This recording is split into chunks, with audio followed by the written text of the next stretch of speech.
Hi, my name is Eli Walker. This semester, in a UF 100 class, I learned a lot about the importance of identity as it pertains to who you are and how you represent yourself in all aspects of life. Whether or not these identities are chosen or not, they ultimately define the person that you are.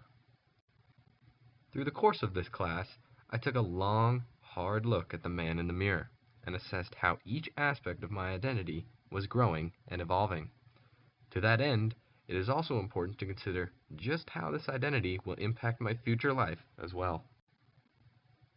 The first of the identity and virtue types that I will be focusing on will be career virtues. Earlier this semester, when considering these career virtues, I stated that I had skills such as goal setting, communication, organization, respect, and an ability to accept challenges. I also noted that I needed some work when it came to flexibility and adaptability.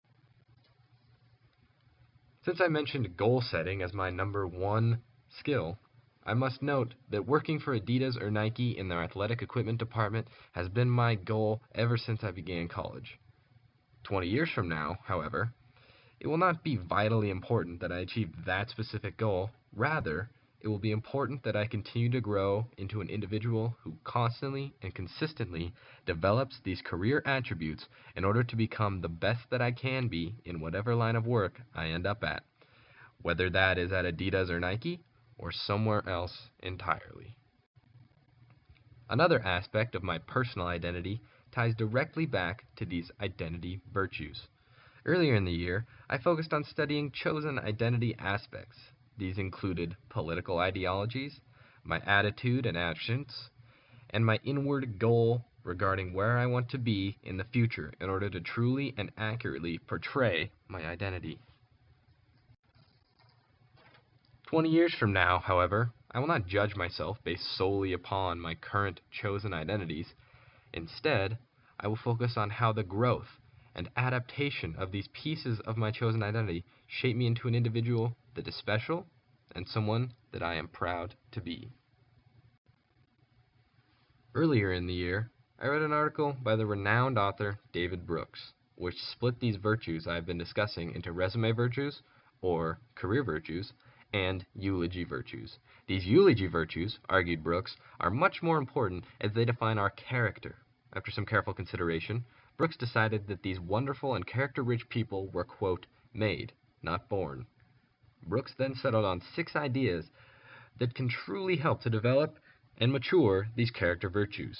These included the humility shift, self-defeat, or an inward competition with one's own weaknesses, the dependency leap, or an accepting of help from others, energizing love, the call within the call, or finding passion in work and life, and the conscience leap.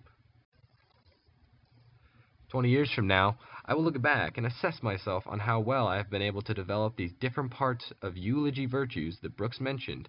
But further than that, I will look also at how much I was able to help and assist others. It has always been my ambition to make a positive contribution to others' lives once I have made something of myself. And in 20 years, I hope to have achieved just that. Learner virtues is the final of the 4 identity aspects that we studied this year. The study of this important aspect revolved entirely around the book Becoming a Learner by Matthew L. Sanders. In this book, Sanders argued that colleges need to be about more than just job preparation, because there needs to be a renewed focus on becoming an active and engaged learner as opposed to just a student. After reading through Sanders' book and studying the meaning, I came to the final thesis that the purpose of a true college experience is to grow as an individual professionally and socially, whilst learning how to confront complex problems both in and out of the classroom. 20 years from now, I will be able to look back and decide whether or not I was able to progress through collegiate study the way that Sanders intended. And sure, that will be an important aspect of my future, but I will also assess myself stronger in an aspect of continued learning. I will hopefully be able to implement many of these learner attributes into my college study, but the true test will be whether or not I am able to adopt these ideas continually throughout my life, and whether or not I'm able to pass these virtues on to others. In the next 20 years, there's much I want to achieve and much I want to do with my life. An important part of this growth will be the continued transformation of my identity. All of my identity aspects seem linked by the common notion that I have goals I want to achieve in each.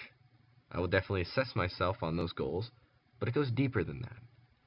Whether or not I achieve these goals, I will continue to work on being the best I can be at all that I do. That is a promise.